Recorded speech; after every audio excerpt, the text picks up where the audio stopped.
नमस्कार। प्रधानमन्त्री केपी शर्मा ओलीको सिफारिसमा राष्ट्रपति विद्यादेवी भण्डारीले दोस्रो पटक मध्यरातमा प्रतिनिधि सभा विघटन गरेको पनि 1 महिना बित्यो। यो बीचमा राजनीतिक दाउपेचका थुप्रै दौडधुप र भेला बैठकहरू भए पनि आम नागरिकले कति पनि चासो दिएनन्। नेताहरूको स्वार्थको लडाईँमा नागरिकले साथ दिउनु पनि कसरी? यहाँ कोरोनाको कहर छ, मनसुनी वर्षाका कारण बाढी र पहिरोले कहिले कतिबेला कसलाई बगाउने पुर्ने हो भन्ने डर छ।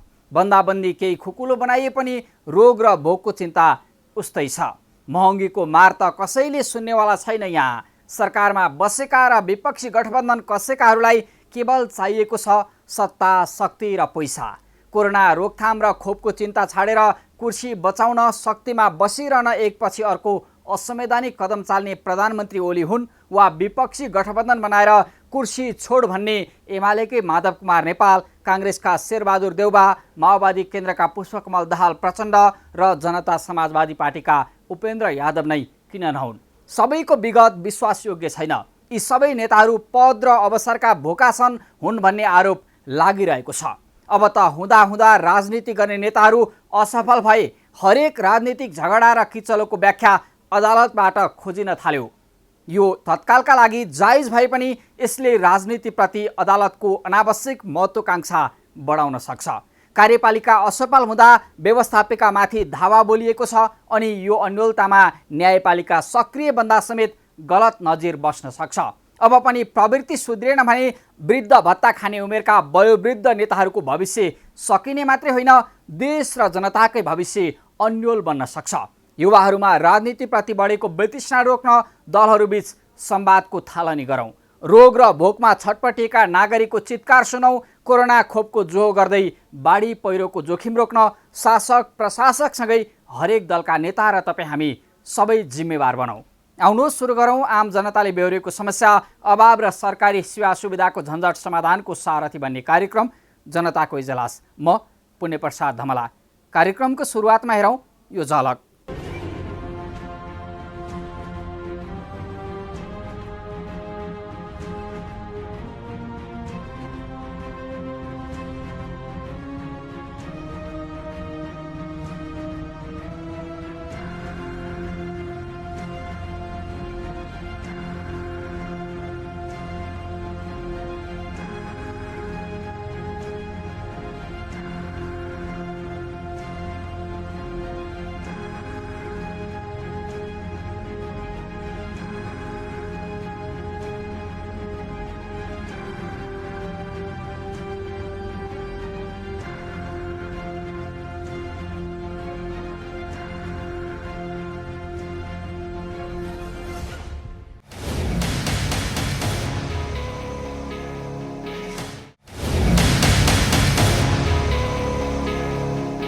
स्वागत छ कार्यक्रम जनताको इजलासमा। आज हामी प्रधानमन्त्री एवं एमाले अध्यक्ष ओलीले एकपछि अर्को गरी बेहोर्नु परेको धक्का र कसिँदै गरेको विपक्षी गठबन्धन बारेको रिपोर्टसँगै कानुनविदसँग राजनैतिक किचलोले बढाएको संवैधानिक प्रश्नबारे मागेको जवाफ, एसईको परीक्षाफल नआउँदै निजी विद्यालयले प्री रजिस्ट्रेसनका नाममा थालेको विद्यार्थी तानातान र भर्नाबारेको रिपोर्टसँगै विद्यालय सञ्चालक र काठमाडौँ महानगरको शिक्षा इकाइका प्रमुखसँग गरिएको संवादसहित उपस्थित भएका छौँ। तपाईसँग पनि कुनै समस्या र गुनासो छन् भने हामीलाई पठाउन सक्नुहुनेछ। तपाईँहरूका समस्या र गुनासोलाई हामी कार्यक्रममा उच्च प्राथमिकता दिनेछौँ। अब आजको पहिलो विषय, तात्कालीन नेकपाबाट सुरु भएको राजनीतिक किचालोले प्रधानमन्त्री एवं अध्यक्ष केपी शर्मा ओली 2 पटकसम्म संसद विघटन गर्नुपर्ने बाध्यात्मक अवस्थामा आउँदा देशको राजनीतिक भविष्य अस्थिर बनेको छ। आफ्नै पार्टीका वरिष्ठ नेता माधव कुमार नेपाल सहितको विपक्षी गठबन्धन कसिलो भन्दा विगतमा 2/3 नजिकको जनमत रहेका प्रधानमन्त्री ओली राजनीतिक, संवैधानिक र नैतिक सङ्कटमा फस्न थालेका छन्। अदालती आदेश, फैसला र राजनीतिक उपलब्धिका कारण ओलीमाथि लागेको निरन्तरको झड्काबारे हाम्रो टिमले तयार पारेको यो रिपोर्ट हेरौँ।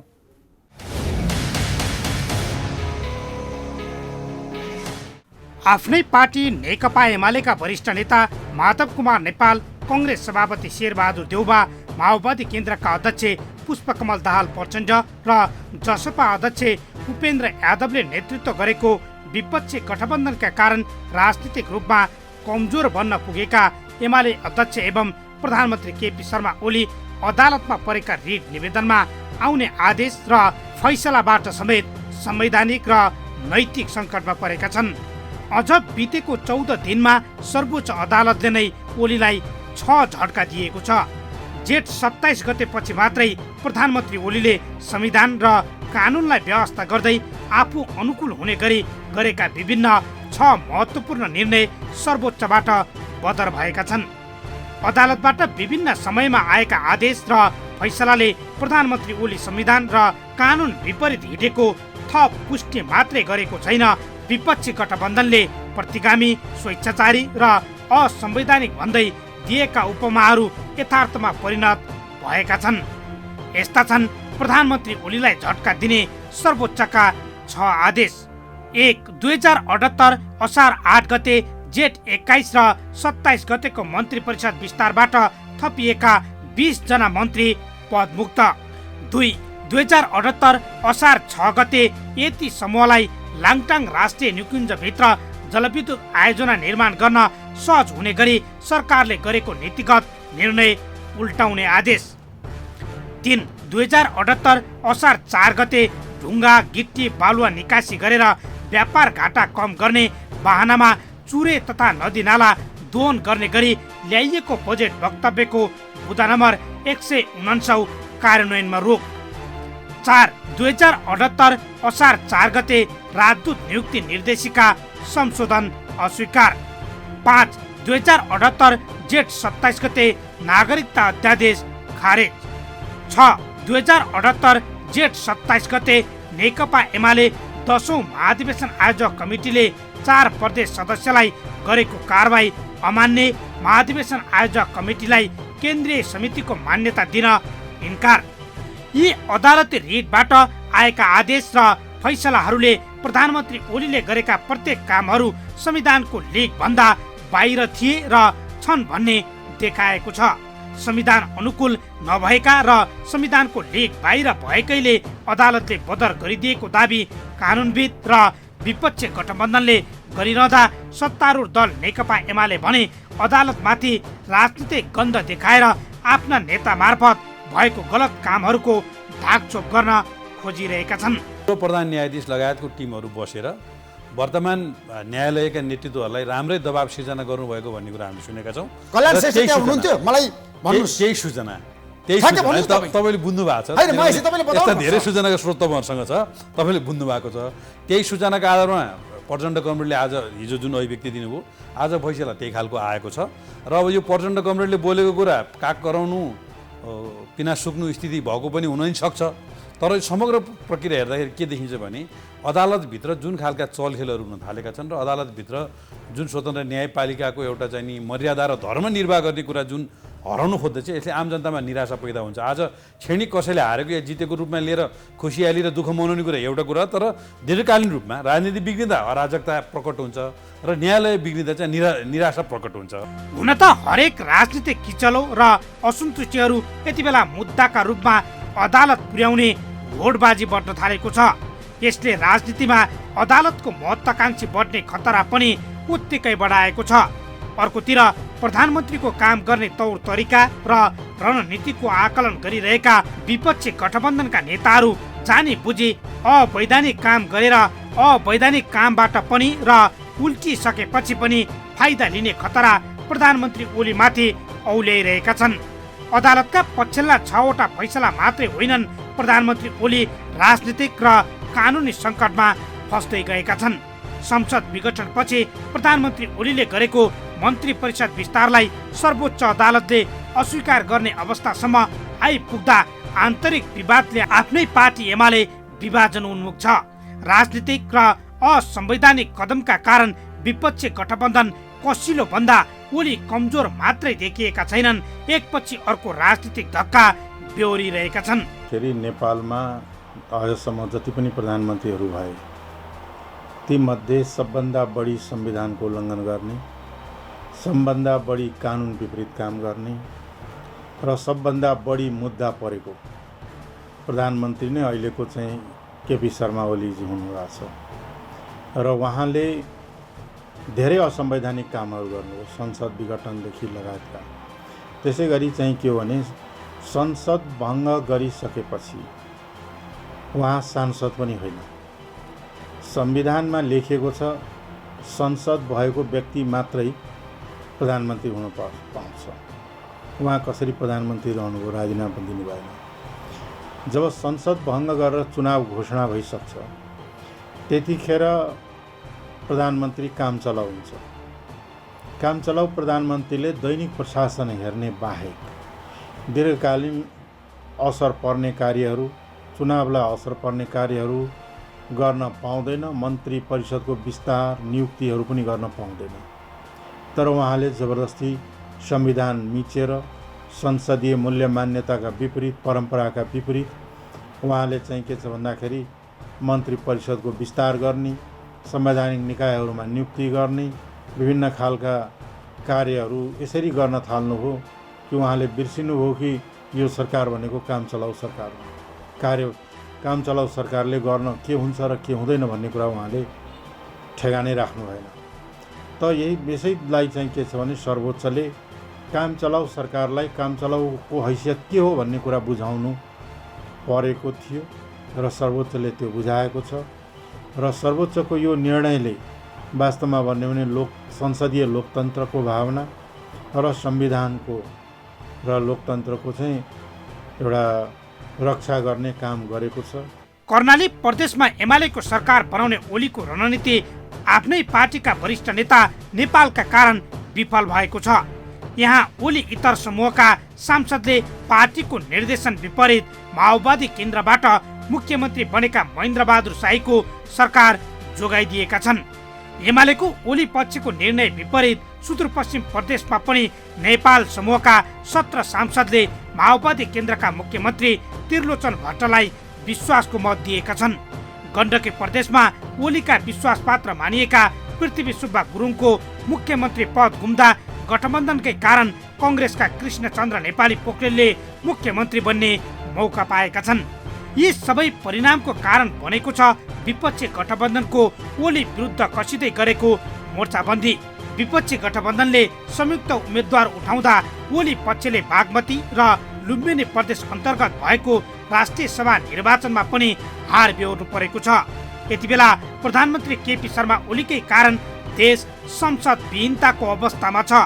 सर्वोच्च अदालतको संवैधानिक इजलासको फैसलाबाट संविधानको धारा 76 का सबै प्रावधान पूरा गरेपछि मात्रै प्रतिनिधि सभा विघटन हुन सक्छ भन्दै पहिलो विघटन बदर भएको अवस्थामा धारा 73(3) कै प्रधानमन्त्रीको हैसियतमा जेठ 8 गते दोस्रो पटक संसद विघटन गराएर चुनाव घोषणा गरेका प्रधानमन्त्री ओली बलशाली हुन्छन् वा विपक्षी गठबन्धनको माग र मुद्दा स्थापित हुन्छ।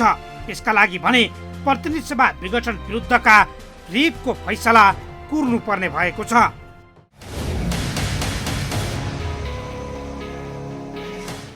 हुँदा हरेक राजनीतिक किचलो अदालतमा रिटका रूपमा पुग्न थालेको छ।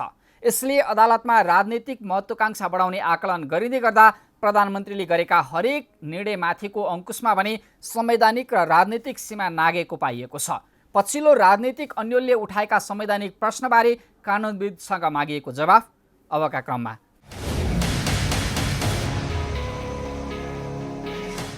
राष्ट्रपतिलाई तपाईको के छ भने प्रधानमन्त्री नियुक्तिको लागि संविधानको धारा 76(5) ले जुन दिएको अधिकार छ त्यो अधिकारको उहाँले दुरुपयोग गर्नुभएको छ हैन। उहाँले जुन दुरुपयोग गर्नुभयो त्यसको जाँच चाहिँ अदालतबाट हुनुपर्छ भन्ने हाम्रो माग हो। त्यसैले के भनियो भने संविधानको धारा 76 को 1 ले तपाईको बहुमतको प्रधानमन्त्री, बहुमत प्राप्त गर्ने दलको प्रधानमन्त्री नियुक्ति गर्ने व्यवस्था गर्ने त्यसको संसदीय दलको 2 ले चाहिँ 2 वा 2 भन्दा बढी दलको समर्थनमा प्रधानमन्त्री नियुक्ति गर्ने भनेर भनेको छ।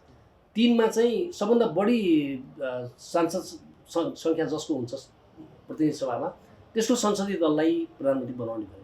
तर 76 को 5 मा गएर के भन्यो भने त्यो केही पनि भन्ने दलको नेता भन्ने शब्दहरू त्यहाँबाट हटाइयो र के भनियो भने प्रतिनिधि सभाको सदस्यले विश्वासको मत प्राप्त गर्न सक्ने आधार भएमा राष्ट्रपतिले प्रधानमन्त्रीमा नियुक्ति गर्नुपर्ने छ भनेको छ, सक्ने छ भनेको छैन। त्यसैले उहाँले त गर्नु पर्थ्यो शेरबहादुर देउवाजीलाई। अब उहाँले के भन्नु भने केपी ओलीजीको पनि दाबी पर्या हुनाले यसमा चाहिँ गर्न मिलेन भन्नुभयो। अब केपी ओलीले त जुन मान्छेका कारणबाट सरकार चल्न नसकेर जसले बहुमत स्थापित गर्न नसकेर बाहिर जानुपर्ने भएको हुनाले 5 को प्रक्रिया खोलिएको हो त्यो मान्छेलाई पनि त्यो 5 को प्रक्रियामा सहभागी बनाउने कुरा त भएन नि त। अनि त्यो मिल्दैन। त्यसैले भारतीय सर्वोच्च अदालतले विभिन्न राज्यहरूमा, चाहे त्यो तपाईँको चाहिँ के छ भन्दाखेरि विभिन्न राज्यहरूमा, एउटा मात्रै होइन थुप्रै राज्यहरूमा त्यहाँको मुख्यमन्त्री नियुक्ति सन्दर्भमा सर्वोच्च अदालतमा मुद्दा पर्दाखेरि चाहिँ सर्वोच्च अदालतले जुन बोलेर गभर्नरलाई जुन अधिकार सीमित गरिदिएको छ कि तिमीले फ्लोर टेस्टमा पठाउनै पर्छ होइन, त्यो फ्लोर टेस्टमा तिमीले नियुक्ति गरेर पठाउनुपर्छ भन्ने जुन कुरा हो त्यही खालको उदाहरणहरू हामीले दियौँ। राष्ट्रपतिको अधिकारको बारेमा अर्को कुरा के गरेका थिएँ मैले भने अब उहाँले तपाईँको संविधान र कानुन अनुसार चल्नुपर्छ राष्ट्रपतिले होइन, त्यो हामीले यही संविधानले जन्माएको राष्ट्रपति हो कि। अनि यसैले उहाँलाई अधिकार दिएको छ। संविधानको धारा 61 हेरौँ होइन वा 66 हेरौँ, त्यसको 2, 4 होइन, त्यहाँ तमाम उपधाराहरूको व्यवस्था छ जसले चाहिँ संविधान र कानुन अनुसार काम गर्ने कुरा लेखेको छ। त्यो उहाँले यसमा गर्नुभएको छैन, त्यो एउटा अर्को तर्क थियो। अर्को राष्ट्रपतिले आफ्नो निर्णयमा के भन्नुभयो भने होइन यो त आफ्नो राजनीतिक दलको भन्दा फरक मान्छेलाई समर्थन दिएको हुनाले मिलेन भनेर। अनि आफ्नो राजनीतिक दलको भन्दा फरक मान्छेलाई प्रधानमन्त्री बनाउन नपाउने हुँदैन नि, त्यस्तो कुनै व्यवस्था संविधानमा छैन। संविधानले चाहिँ अरू राजनीतिक दलको समर्थनमा भनेर जसरी 2 मा भनेको छ 5 मा भनेन। त्यसैले राजनीतिक दलको समर्थन चाहिन्छ भन्ने उहाँको जुन तर्क हो राष्ट्रपतिजीको त्यो संविधान सम्मत छैन भन्ने कुरा। मूलभूत रूपमा संविधानको धारा 76 को 5 बमोजिम 149 को सङ्ख्यामा प्रतिनिधि सभाका सदस्यले शेरबहादुर देउवालाई समर्थन गरेकोले परमादेशको आदेशसहित उहाँलाई चाहिँ प्रधानमन्त्रीमा राष्ट्रपतिले नियुक्त गर्नुपर्ने, गैर संवैधानिक रूपमा प्रधानमन्त्री र राष्ट्रपतिको मिलोमतमा नगरी दोहोरो दायी परेको भन्ने कुरा मिलेन। त्यसैले प्रधानमन्त्री पदमा चाहिँ शेरबहादुर देउवालाई परमादेशको आदेशले नियुक्ति हुनुपर्छ भन्ने। आजको हिजोको आदेशले आजको मुद्दालाई पनि बल पुर्याउँछ। म एउटा रिटर्न विभागको नाताले किन भन्दाखेरि उहाँले के खड्ग प्रसादजीले गरेका हरेक कदमहरूलाई, धेरैजसो कदमहरूलाई, हरेक कदमलाई सर्वोच्चले उल्टाइदिएको छ। हेर्नुहोस् भने नेपालको न्यायालयले यति राम्रा उदाहरणीय फैसला गरेको छ। हेर्नुहोस् मैले भन्दै आएको छु समग्र एसियामै नेपालको सर्वोच्च अदालतले गरेका फैसला अन्तरिम आदेश उदाहरणीय छन्। हेर्नुहोस् विश्वले हेर्दाखेरि अत्यन्त राम्रा गरेको हुनाले आजको फैसलालाई, आजको मुद्दालाई पनि हिजोको आदेशले प्रभाव पार्छ नै। किनभने गैर संवैधानिक कदम, किनभने त एउटा केयरटेकर हैसियतको प्रधानमन्त्री होस्, तिमी काम चलाऊ हैसियतका प्रधानमन्त्रीले सामान्य प्रधानमन्त्रीलाई जस्तो गरिकन गर्ने अधिकार छैन भनेर हिजो बोल्यो।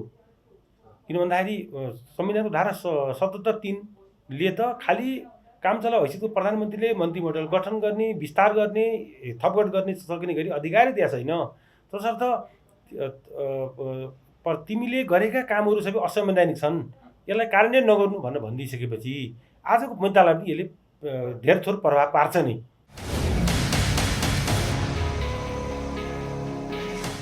चाहे राजनीतिज्ञ हुन् वा शासक प्रशासक, हरेकले खेल्ने जिम्मेवारी र भूमिकामा संवैधानिक र नैतिक सीमाहरू हुन्छन्। राजनीतिमा इमान्दारिता र नैतिकता हराउँदा अनि पार्टी पद्धति र विधानमाथि व्यक्ति र गुट हाबी हुँदा बढेको हरेक अन्यलताको व्याख्या अदालतबाट खोजिने परिपाटीको तत्काल अन्त्य हुनुपर्छ।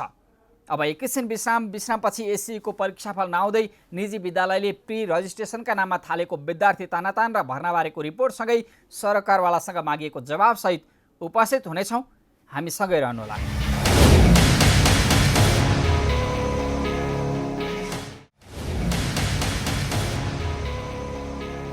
विश्रामपछि स्वागत छ। तपाईँ हेर्दै हुनुहुन्छ कार्यक्रम जनताको इजलास।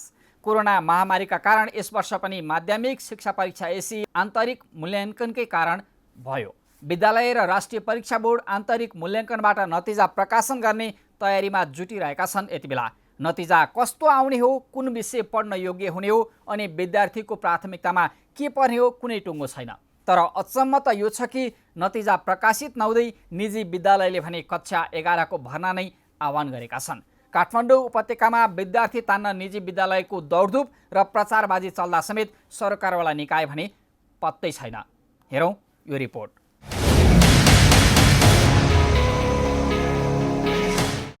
कोरोना कहरका कारण यस वर्षको माध्यमिक शिक्षा परीक्षा एसई परीक्षा पनि हुन सकेन। आन्तरिक मूल्याङ्कनका आधारमा परीक्षाफल प्रकाशित गर्ने तयारी राष्ट्रिय परीक्षा बोर्ड तथा विद्यालयहरूले गरिरहेका छन्। तर परीक्षाफल प्रकाशित नहुँदै निजी विद्यालयलाई भने विद्यार्थी कसरी तान्ने भन्ने हतारो सुरु भएको छ। एकातिर रिजल्ट कस्तो आउँछ, अर्कातिर नतिजा अनुसार के पढ्ने विद्यार्थीको रोजाइ पनि बन्ला। तर निजी विद्यालय त्यसको व्यवस्था गर्दै कक्षा 11 मा विद्यार्थीहरू तान्ने दौडधुप सुरु गरिसकेका छन्। वैशाखदेखि ठप्प शिक्षण संस्था कहिले खुल्ने निश्चित छैन। एसईको तयारीमा रहेका 4,70,000 परीक्षार्थीका लागि विद्यालयले गरेको आन्तरिक मूल्याङ्कनका आधारमा प्रमाणपत्र दिने निर्णय भएको छ। साउनको दोस्रो सातापछि मात्र नतिजा आउने गरी राष्ट्रिय परीक्षा बोर्डले तयारी थालेको छ। गत वर्ष कक्षा 11मा अध्ययनरत विद्यार्थीको परीक्षा समेत सकिएको छैन। तर निजी विद्यालय भने प्री रजिस्ट्रेसन र छात्रवृत्तिका लागि भन्दै अनलाइन परीक्षा समेत सञ्चालन गरिरहेका छन्। नतिजा सार्वजनिक नहुँदै भित्रभित्रै प्रवेश परीक्षा नै लिएर विद्यार्थी भर्ना गर्न लागेको अभिभावकहरूको गुनासो छ। कोरोना संक्रमण बढेसँगै लगाइएको निषेधाज्ञा समेत खुलेको छैन। अभिभावकको पनि दैनिकी सहज नभएको बेला भर्ना प्रक्रिया नै सुरु गरेर निजी विद्यालयले लुट्ने मौका खोजिरहेको अभिभावकहरूको गुनासो छ। अझ आफूलाई ठुला र नाम चलेका दाबी गर्ने विद्यालयले प्री भर्ना र रजिस्ट्रेसन मात्र खुलाएको दाबी गर्छन्। भर्ना नै गर्ने होइन, अहिले धेरै त डिजिटल माध्यमबाट अनलाइन फर्म भराउने र अनलाइनको हिसाबले चाहिँ छात्रवृत्ति परीक्षाहरू लिने र अनलाइन माध्यमबाटै विभिन्न सोसियल मिडियाबाट विज्ञापन प्री रजिस्ट्रेसन गर्ने यो प्रक्रिया छ र विद्यार्थी पनि अनलाइनमै जोडिन्छन्, किनभने अहिले विद्यार्थी ती कलेजहरूमा शैक्षिक संस्थामा आउन सक्ने स्थिति पक्कै पनि छैन। र अब प्री रजिस्ट्रेसन चाहिँ एउटा प्रोभिजनल कुरा हो, प्रोभिजनल एडमिसनका कुराहरू हुन्। विद्यार्थीले पछि त्यहाँ पढ्दिनँ भन्ने पनि पाउँछ, त्यो शुल्क फिर्ता लिन पनि सक्छ, किनभने नतिजा आइसकेपछि विद्यार्थीको योग्यता पुग्छ कि पुग्दैन त्यो नतिजाको आधारमा भर्ना अहिले प्री रजिस्ट्रेसन गर्ने चाहिँ एउटा प्रोभिजनल एडमिसनको प्रक्रिया हो, जुन चाहिँ स्वाभाविक हो। एउटा बुकिङको हिसाबले विद्यार्थी म यहाँ पढ्न चाहन्छु, अहिले यो 2 महिना खाली बसेर के गर्ने, अब परीक्षा पनि भएन, नतिजा त आउने नै भयो।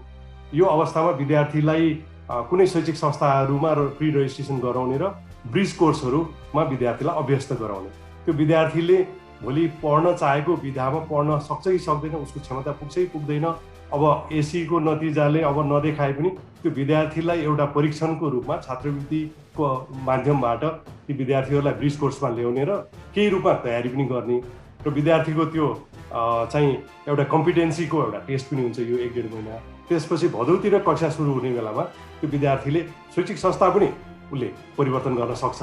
अहिले कुनै ठाउँमा प्री रजिस्ट्रेसन भएर आबद्ध भए तापनि भोलि अर्को ठाउँमा पनि जान सक्छ, बढी छात्रवृत्ति र सुविधा पाएर पनि जान सक्छ, अथवा आफ्नो पाएक पर्ने विद्यालय कलेजहरूमा जान सक्छ।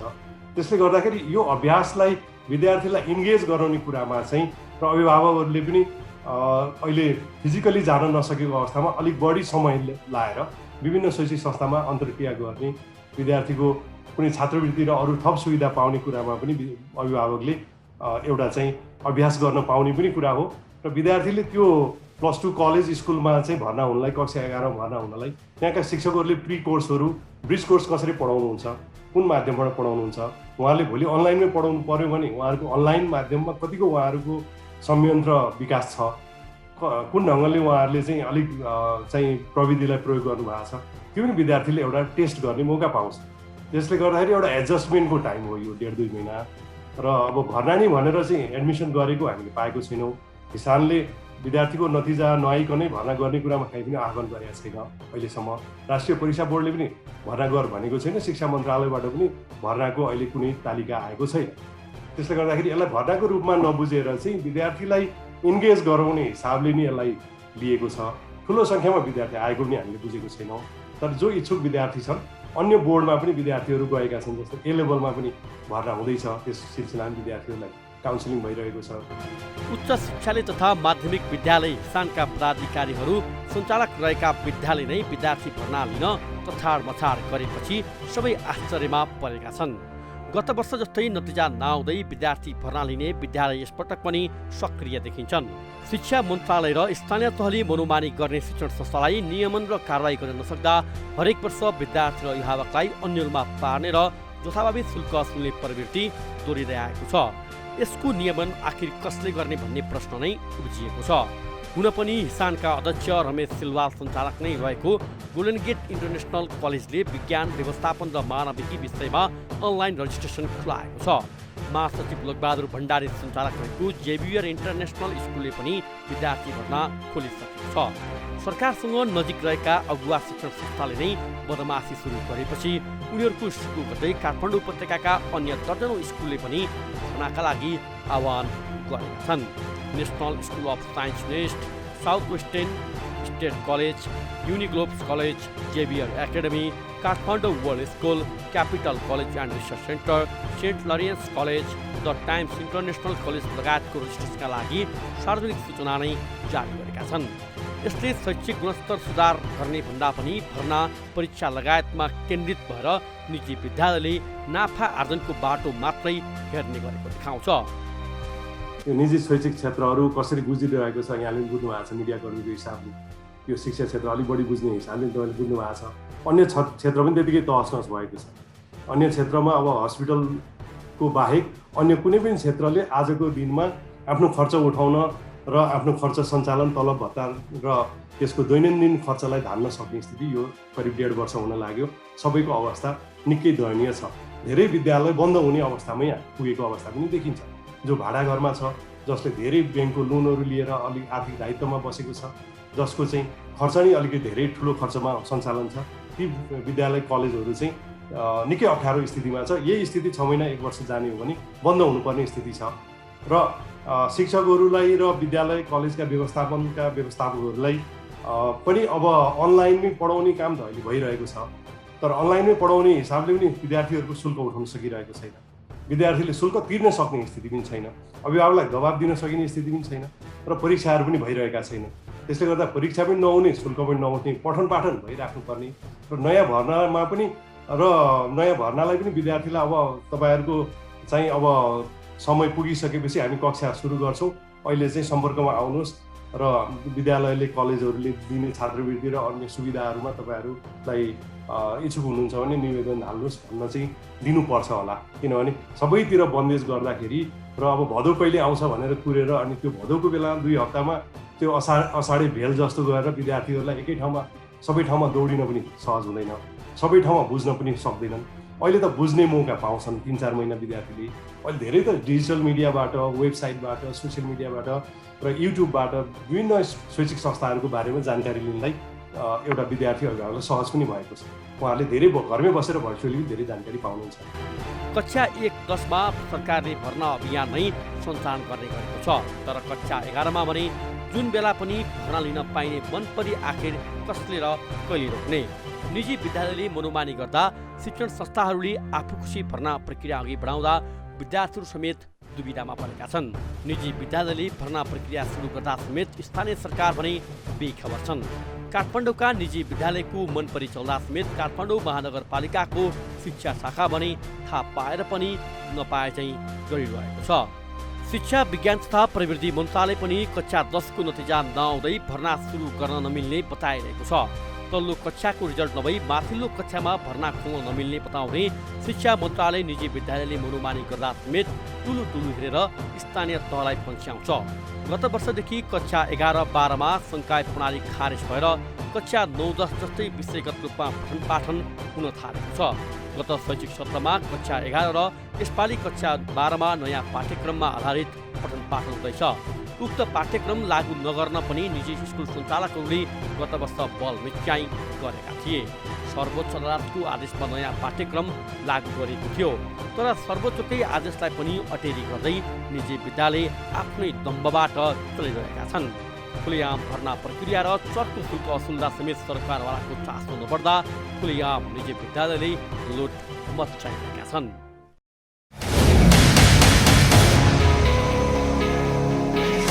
हो, नतिजा प्रकाशन नहुँदै विद्यार्थी तान्ने होडबाजीमा निजी विद्यालयले मनलाग्दै गरिरहेका छन्। शिक्षा विज्ञान तथा प्रविधि मन्त्रालय थाहा पाएर पनि स्थानीय सरकारलाई दोष दिएर पन्छिन खोज्छ। विभिन्न माध्यमबाट निजी विद्यालयले कक्षा 11 को भर्ना आह्वान गर्दा समेत किन स्थानीय सरकार तैचुप मैचुप कारबाही गर्न किन सकिँदैन? यही प्रश्न हामीले काठमाडौँ महानगरपालिकाको संस्थागत शिक्षा शाखा प्रमुख मोतीराज खनाललाई सोधेका छौँ। हेरौँ उनको जवाफ अबका क्रममा। माध्यमिक शिक्षाको अधिकार पाएको स्थानीय तह के गरिरहेको छ? किन मुख दर्शक अनुगमन किन गरिरहेको छैन? अझ भनौँ काठमाडौँ महानगरपालिकाको हकमा बढी कुरा गर्दा काठमाडौँ महानगरपालिकाले के गरिरहेको छ, स्थानीय शिक्षा शाखाले के गरिरहेको छ भन्ने प्रश्नहरू पनि उठिरहेको छ। यिनै विषयमा कुराकानी गर्नका लागि हामीसँग यति बेला काठमाडौँ जो शिक्षा शाखाका विशेष संस्थागत विद्यालयतर्फ बढी चाहिँ आफ्नो ध्यान केन्द्रित गर्ने र संस्थाका शाखाका प्रमुख हुनुहुन्छ मोतिराज सर। सरलाई स्वागत छ। नमस्कार। आराम हुनुहुन्छ सर? ठिक छ हजुर। सर यो जुन पृष्ठभूमिमा थोरै मैले जोडेँ भने अहिले जुन मैले बताएँ नि तपाईँको कक्षा 11को भर्नाका लागि कम्तीमा पनि कक्षा 10को नतिजा सार्वजनिक हुनु पर्यो। त्यसपछि जुन आफ्नो नतिजा प्राप्त भएको छ त्यो हिसाबमा कुन कुन विषय पढ्ने या कुन कुन सङ्ख्यामा भर्ना हुने भन्ने कुरा त्यहाँबाट क्लियरली हुन्छ। तर अहिले विभिन्न नाम कलिएका काठमाडौँका 11-12 जो चाहिँ सञ्चालन गरेका विद्यालयहरूले पनि धमाधम तपाईँको चाहिँ भर्ना खोलाएको अवस्था छ। तपाईँहरूको जानकारीमा छ? हाम्रो जानकारीमा भर्नाको विज्ञापन भएको कुरा जानकारीमा आएको छैन। अहिले कक्षा 10को परीक्षाको तयारीमै सबै विद्यालय जुटेको हाम्रो जानकारीमा छ। अहिले हजुरको मुखबाट नै पहिलोचोटि सुन्न पाइयो। जस्तै अब 11को विशेष कक्षा 11को हक मात्र कुरा गरौँ। कक्षा 11को हकमा विभिन्न नाम कलिएका गोल्डन गेटदेखि लिएर तपाईँको चाहिँ विशेष गरी सेन्ट जेभियर इन्टरनेसनलदेखि लिएर गेट कलेजदेखि लिएर नाम कलिएका धेरै कलेजहरू छन् भनौँ। कलेज भन्दा पनि 11 र 12 तह सञ्चालन गरेका विद्यालय भनौँ। त्यहाँ अहिले तपाईँको चाहिँ अनलाइन मार्फत चाहिँ भर्नाको गतिविधि अगाडि बढेको, भुक्तानी भइसकेको गुनासो अभिभावकले गर्नुभएको छ। जानकारी तपाईँलाई भयो होइन? अब जानकारी भयो, अब के गर्नुहुन्छ तपाईँहरू? यदि हजुरले भनेको कुरा सत्य हो भने हामी उहाँहरूको अनुगमन गर्नेछौँ र शैक्षिक सत्र 11-12 साउनदेखि सुरु हुने विषयलाई अहिले के कति कारणले गरिएको भनेर यो उहाँहरूसँग हामीले स्पष्टीकरण सोध्नेछौँ र जुन नियमअनुसार गर्नुपर्नेको त्यो नगरेको पाइएमा कानुन बमोजिम कारबाही गरिन्छ। जस्तै सर यो अनुगमन गर्नको लागि भन्नुपर्छ र यो तपाईँहरूको स्थानीय तहमा अधिकार आइसकेपछि यसलाई बेला बेलामा हेर्ने, निगरानी गर्ने काम तपाईँहरूको होइन र? सञ्चार माध्यममा आउनुपर्ने अनुगमन गर्नका लागि कसरी उजुरी गर्नै पर्ने हो? होइन, सञ्चार माध्यममा हजुरहरू सक्रिय भएर आउनुभयो एउटा पाठ हो। हाम्रो नियमित रूपमा अनुगमन हाम्रो भइरहेकै छ। अहिले केही विद्यालयको गुनासो हजुरकोमा आएर हजुरले हामीलाई जानकारी गराउनु भयो, तर अभिभावकको गुनासो हामी कहाँ आइपुगेको अवस्था छैन। तर हामी अहिले कक्षा 10कै परिणाम नभइसकेको अवस्थामा 11को भर्ना खोल्यो होलान् भन्ने परिकल्पना पनि गर्दैनौँ। त्यसो हुँदाखेरि त्यसलाई साउनदेखि 11-12को शैक्षिक सत्र सुरु हुने कुरालाई त्यसैमा नै होस् भन्ने हामी चाहन्छौँ। तर अनुगमन त हुनु पऱ्यो नि सर। अहिले भइरहेको छ, तपाईँ विभिन्न कलेजको वेबसाइट खोलेर हेर्नुहोस्, त्यहाँ अभिभावकहरू विद्यार्थीहरू चाहिँ तपाईँको चाहिँ भर्ना हुन गएको विश्व अभिभावकले चाहिँ आफ्ना बालबालिकालाई बेलैमा चाहिँ सिट सुरक्षित गर्न खोजेको कुराहरू अझ भनौँ विज्ञान विषयमा बढी चाहिँ पछि सिट फुल हुन्छ। नाम कलिएका कलेज चाहिँ 11-12 सञ्चालन गरेका चाहिँ विद्यालय या तत्कालीन कलेजमा चाहिँ गरिहालौँ भन्ने खालको सोच धेरै अभिभावकमा देखिन्छ। अलिकति छड्के गर्ने या अलिकति के छ कसो छ यसको चाहिँ अनुगमन गर्ने पाटो अलिकति कमजोर भएको हो कि भन्ने प्रश्न हो मेरो। अनुगमन कमजोर भन्दा पनि केही सचेत अभिभावकजीहरूले आफ्नो बच्चाको लागि प्रि क्वालिफाइङ अथवा त्यो कलेजमा पढाउनु पायो भने त्यो विद्यालयमा पढाउनु पायो भने त भनेर बढी उत्सुकता जगाएर अलि हतार गरेको हो कि भन्ने पो हाम्रो बुझाइ लाग्यो अहिले। हजुर, तर हामी चाहिँ त्यसलाई के रहेछ त यथार्थ हजुरले भनेअनुसार छ कि छैन गुनासो हामी कहाँ नआइसकेको हुनाले के रहेछ त्यो हामी अवश्य तुरन्तै यसको चाहिँ छानबिन गर्नेछौँ। नतिजा नै प्रकाशित नहुँदै विद्यार्थीको भर्ना आखिर के का लागि? मरिहत्ते र दौडधुप विविध कारण देखाउँदै कोरोना कहरमा पनि अभिभावकको ढाड सेक्ने गरी शुल्क असुल्ने निजी विद्यालयलाई कसले कारबाही गर्ने? स्थानीय सरकार बेखबर, निजी विद्यालयको सधैँ मनोमानी, कहिलेसम्म लुट्न छुट दिने सरकार? यी र यस्ता कुनै पनि पीडा, व्यथा र गुनासोमाथि कार्यक्रम जनताको इजलास मार्फत निरन्तर खबरदारी गरिरहनेछौँ। व्यवसायीले नीति नियम मिचेर गरेका बदमासी, जनताको गुनासो र कथा व्यथासँगै सरकारी निकायबाट दिने सेवा प्रवाहमा भए गरेका कमजोरी केलाएर हामी सुधारको प्रयास कार्यक्रम मार्फत खोज्नेछौँ। तपाईँ हामीलाई आफूले बेहोरेका समस्या र गुनासो स्क्रिनमा देखाइएको टेलिफोन नम्बर र इमेल ठेगानामा पठाएर वा टिपाएर समस्या समाधानको साझा आवाज बन्न सक्नुहुनेछ। हवस् त आजका लागि जनताको इजलास यति नै। फरक विषयवस्तु र तपाईँहरूकै गुनासोसहित अर्को कार्यक्रममा पुनः उपस्थित हुने नै छौँ। प्राइम टाइम्स टेलिभिजन हेर्दै रहनुहोला। नमस्कार।